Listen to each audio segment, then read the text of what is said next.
appears ordinary till you see the core side of it. And what you're looking for is the story behind the news. We bring it to you from Lagos, the commercial capital of Nigeria. Giving you all sides and political stories round the clock. Every detail from the start line to the final whistle. CoreTV News, expanding your view.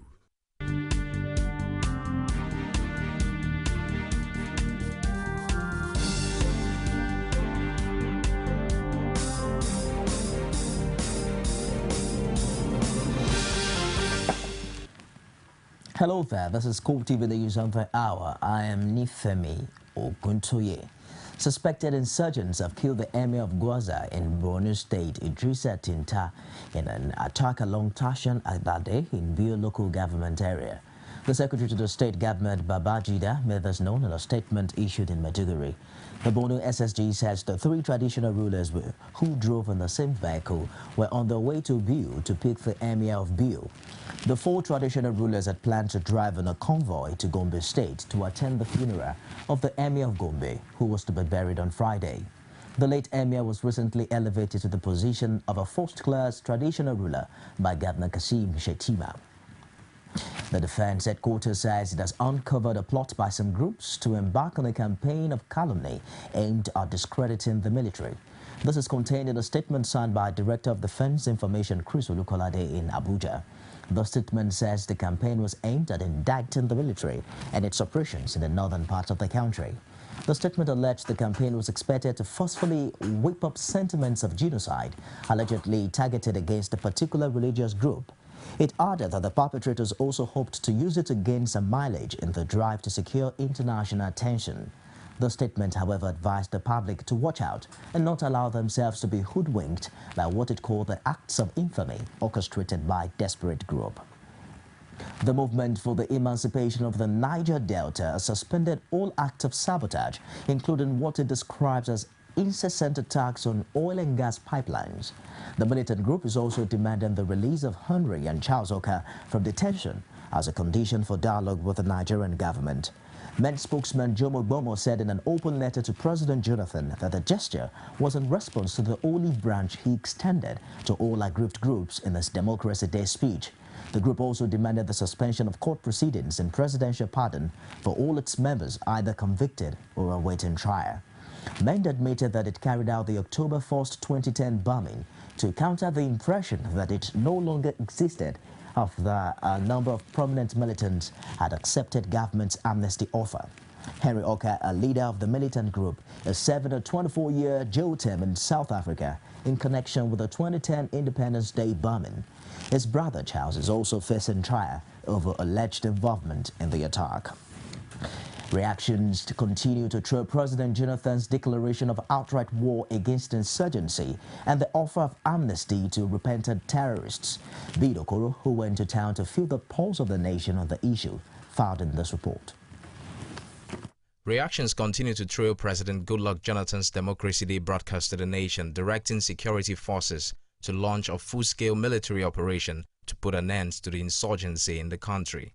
Legal practitioners Femi Falana and Chukwemeka Eze, both in an exclusive chat with CoreTV News, berated the government on timeliness of the directive and the capacity of the nation's armed forces to carry out the operation. The president didn't say anything new.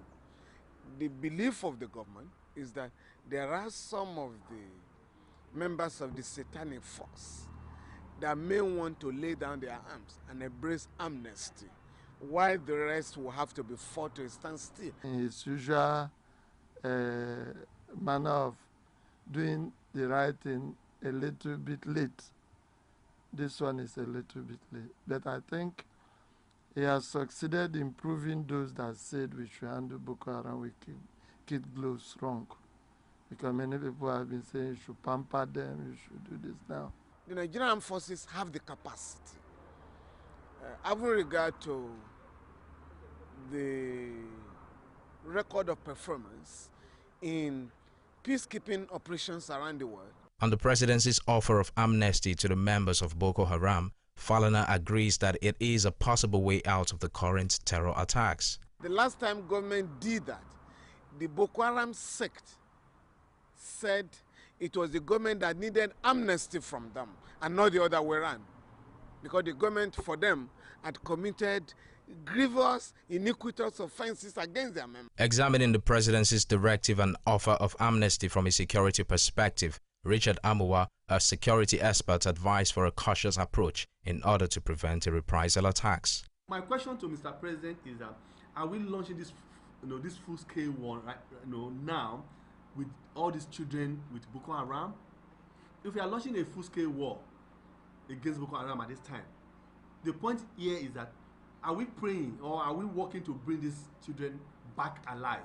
Because sincerely, going full-scale war now will really, will not all go well. With this president's declaration of total war against insurgency, Nigerians wait for the days ahead to reveal to them if they can go to sleep with their eyes closed. Bido Koro, CoreTV News, Lagos. The proposal about the National Conference to have religious bodies pay taxes has come under heavy fire as religious leaders continue to condemn the move. Islamic scholar Isaac Akintola and a Christian leader Emmanuel Falodun say the government has not justified taxes collected over the years. They made this known during a visit to our Lagos studios. Omotayo Alo has details.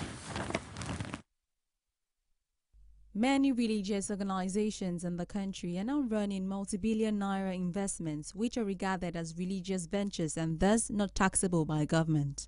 Recently, this drew the eye of delegates to the National Conference who engaged in heated arguments to put forth their different positions on the issue. However, religious leaders who will be directly affected if the proposal is accepted and included in the Nigerian Constitution are now speaking in total opposition to the proposal.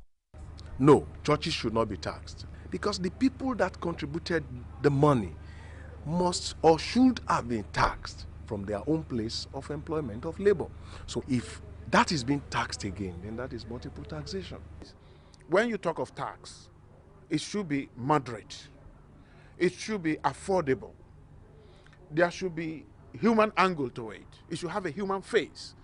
But I know that it is only what I have that you can tax. You can't tax me for what I don't have. Ishak reasoned that if the government recognizes that the prayers of clerics is what holds the country together, then they should be ready to make some little sacrifices on behalf of religion. When asked if the proposal to stop government sponsorship of pilgrimage is in order, the both responded that the government should not withdraw its support for religious activities. Instead of thinking of halting government support for pilgrims, they should stop corruption in government circles. Number two, they should stop the practice of favoring government officials on the issue of sponsorship. It should not be that the government is giving it out to the churches and to the mosque and they are taking it back at the same time. The local government is to give 10 slots and they are the one that decides, and even you check maybe there are not really genuine Muslims or leaders or church leaders. So that should be looked into. Once that is done, I think it's okay. On terrorism, the religious leaders encourage all to join hands with the government in prosecuting the war on terror. Omotayo Alo, CoreTV News, Lagos.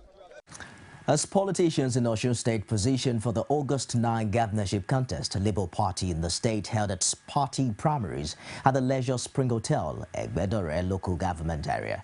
Tamno Espedibote has details. Delegates thronged the Leisure Spring Hotel, Egbedore venue of the Labour Party governorship primaries. The hall was filled to capacity with party faithfuls across the state, INEC officials and security agents in attendance. Others were Labour Party members who had trooped into the venue to support their candidates, Fatai Akingbade. Now my people have been looking for me to be presented, to be voted for. And I think this is the only thing I need. Having the ticket of the party on the platform is all I need. And winning is not the problem, by the grace of God. Labour Party presiding officer for the governorship primaries, Callisto Sokafo, was quick to clear the air on the decision to field Fatai Akingbade and some aggrieved party members who were opposed to the choice. 5 people came and obtained our forms. Only Alhaji Akinade, returned the form with every necessary things, all the criteria that Labour Party needed.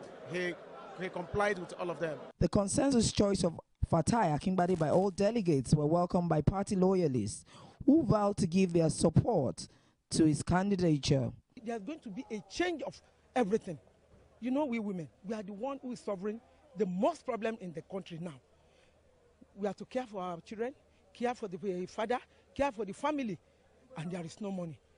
Now, when our government comes to be, the empowerment of women is going to be a priority of the program of the government. Akingbade, who emerged the party flag bearer in the August 9 governorship race, restated his commitment to the people's welfare, unity of the party, and the ultimate progress of the state of Osun. In all parties, and the moment a candidate emerges, everybody will have to come because the authority has spoken.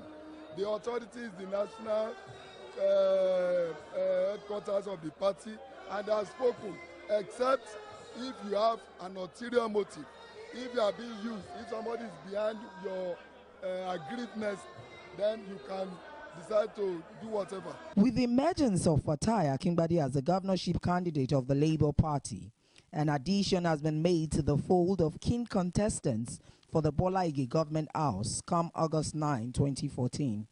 Tam name is Speedy Bote. CoreTV News, Oshogbo. You're watching CoreTV News live from Lagos. We'll take a short break now and we'll be back with more stories. Stay with us.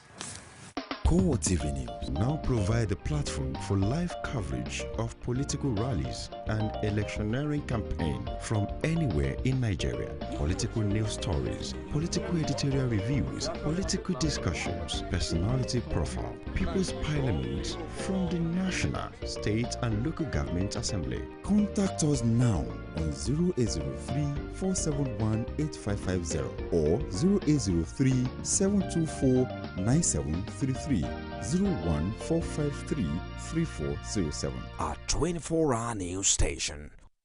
CoreTV News presents a platform with presence in over 30 states of the Federation. Be sure to be had. For live coverage of events, we have the capacity to deliver from anywhere in Nigeria and beyond.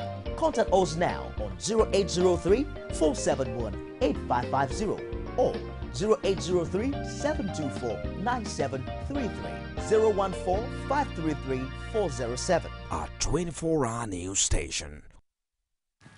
Glad to have you back. For more information on our news and other programs, you can visit us on our Facebook page. It's www.facebook.com/CoreTV News. You can also follow us on our Twitter handle. It's @CoreTV News NJ. As well as on YouTube, it's youtube.com/CoreTV News, CoreTV rather, with a space and news. Outside Nigeria, heads of governments in West African sub-region converge on Accra, the Ghanaian capital, today to plot a lasting solution to insurgent attacks in Nigeria and Mali.